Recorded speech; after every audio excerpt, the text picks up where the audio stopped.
Assalamualaikum warahmatullahi wabarakatuh. Kami dari kelompok 4 beranggotakan saya Alim Ansari, Saya Maulfanul Aulia, saya Sofi Siti Sofia, saya Nini Gita, saya Zalul Zakatulidya. Di sini kami akan mempresentasikan hasil diskusi dari SPT Tahunan Badan, PT Gema Makmur Bersama.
Jadi 8A1 ini atau lampiran khusus kita ambil dari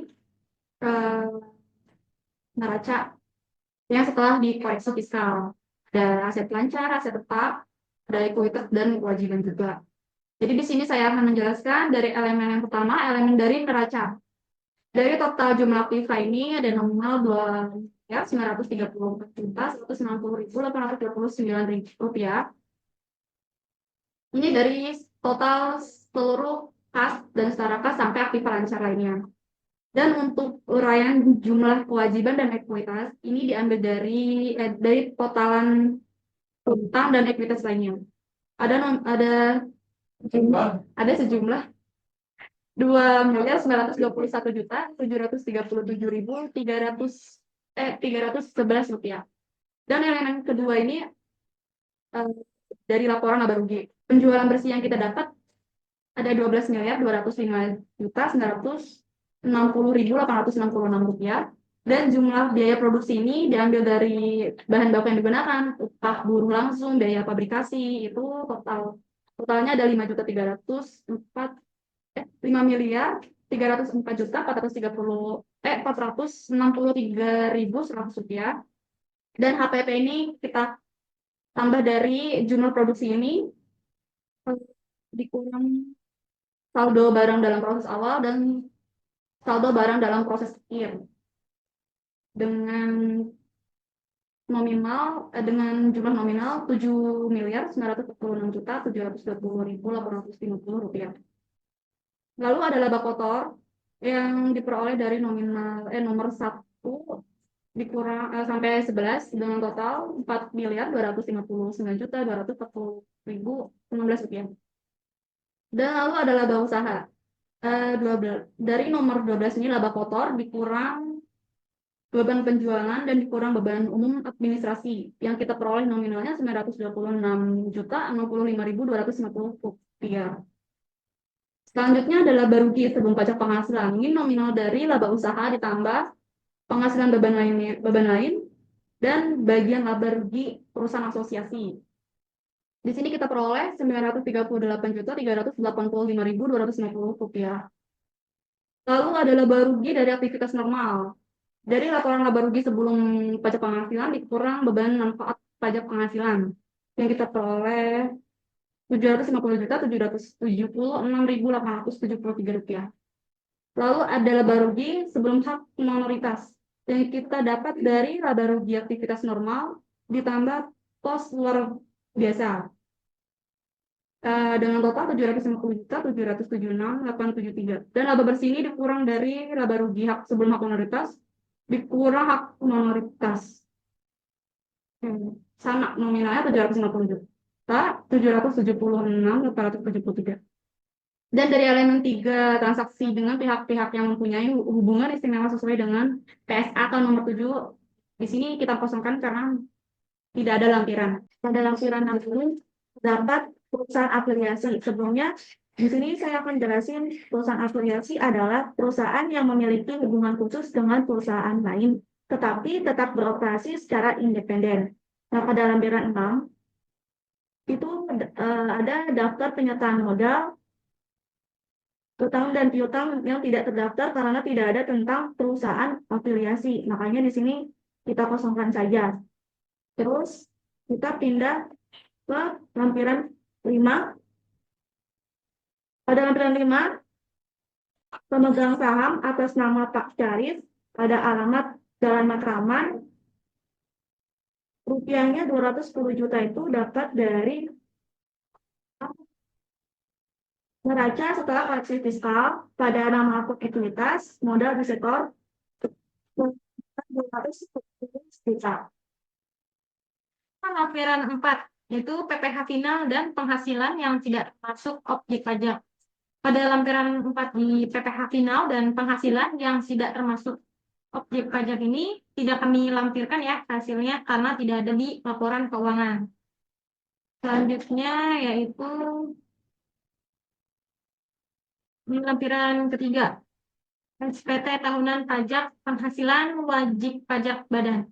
Di sini kita ada kredit pajak dalam negeri atau PPh 23 yang jenis penghasilannya adalah jasa periklanan dan promosi. Kalau PPh biasanya terkena, kalau PPh 23 ini biasanya terkena tarif 2% dengan jumlah DPP 102.270.000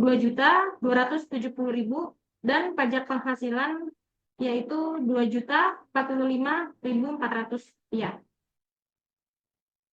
Selanjutnya yaitu pada lampiran kedua. Di sini perincian harga pokok penjualan, biaya usaha lainnya, dan biaya dari luar usaha secara komersial. Di sini yang pertama, perincian pertama yaitu ada pembelian bahan atau barang dagangan. Kita ambil dari HPP laporan laba rugi dengan nominal 7.960.570.750 rupiah.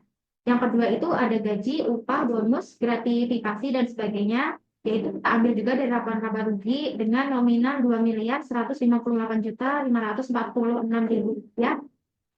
Terus yang ketiga itu ada biaya transportasi. Kita ambil dari laporan laba rugi juga dengan nominal 50 juta. Terus yang keempat biaya penyusutan amortisasi itu ada 226.428.475.000 rupiah. Terus yang kelima itu ada biaya sewa, kita kosongkan saja. Yang keenam biaya bunga pinjaman, kita kosongkan juga. Yang ketujuh itu ada biaya sehubungan dengan jasa, kita ambil dari biaya iklan, yaitu dengan nominal 102.270.000 rupiah. Yang ke-8 itu ada biaya piutang tak terlayani, kita kosongkan. Biaya royalti, kita kosongkan. Yang ke-10 itu ada biaya pemasaran atau promosi dengan nominal 663.970.000 rupiah. Terus yang ke-11 itu biaya lainnya kita kosongkan. Terus yang ke-12 itu ada persediaan awal. Kita ambil dari laporan laba rugi itu persediaan awal itu mendapatkan jumlah 6.163.809.500 rupiah. Terus yang ke-13 itu ada persediaan akhir. Di sini itu persediaan akhir itu mendapatkan jumlah 1.508.951.750 rupiah.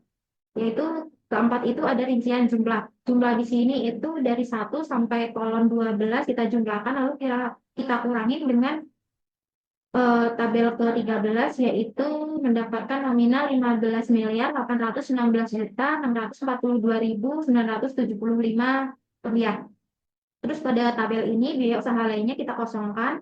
Pada biaya dari luar usaha kita kosongkan juga karena tidak ada.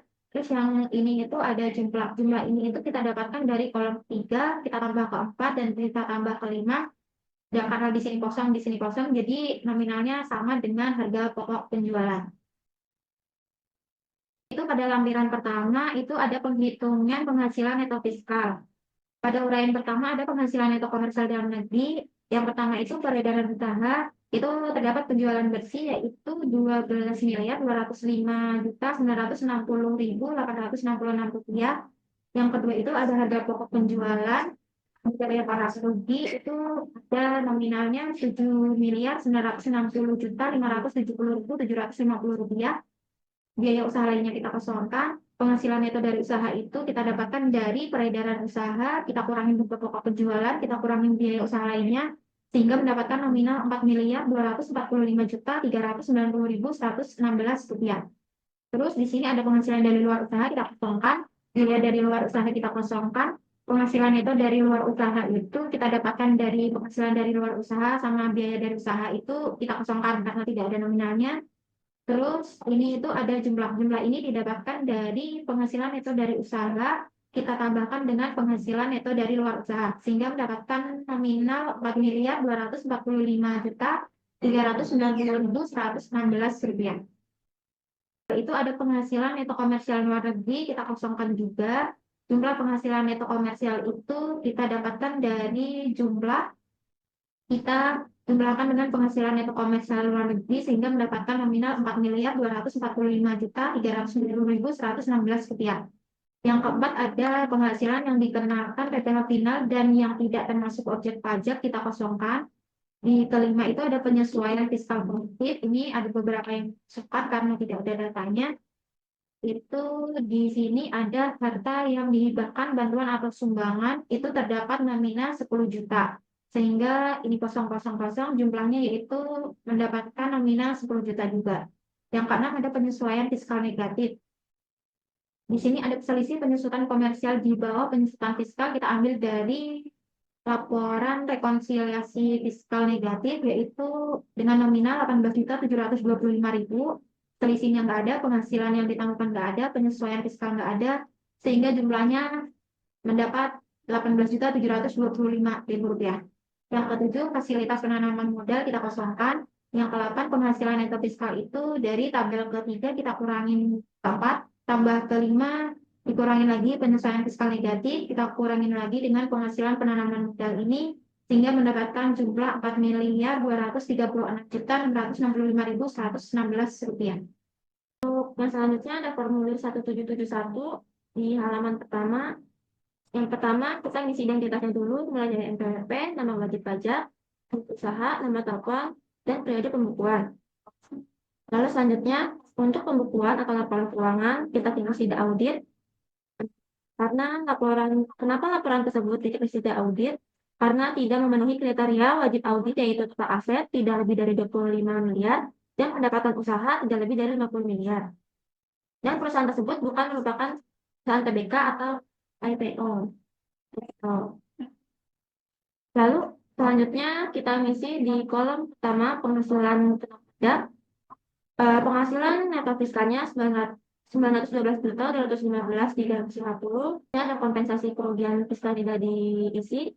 Hasilnya penghasilan kena pajaknya yaitu 912.215.350 rupiah. Untuk yang kolom PPh terutama kita tidak isi. Yang ketiga ada kredit pajak. Didapat kredit pajak dalam negeri dengan jumlah 2.045.400 rupiah. Lalu yang tinggal PPh yang harus dibayar sendiri. Jumlah 13.435.598. Lalu ada kolom yang keempat ada PPh kurang lebih bayar. Untuk nomor sebelahnya bagian A kita cek terus PPh yang kurang dibayar sendiri nilai 13.435.598 rupiah.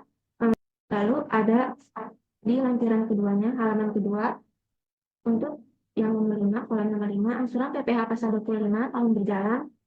Untuk penghasilan yang menjadi dasar perhitungan angsuran senilai 553.486.123 juta didapat dari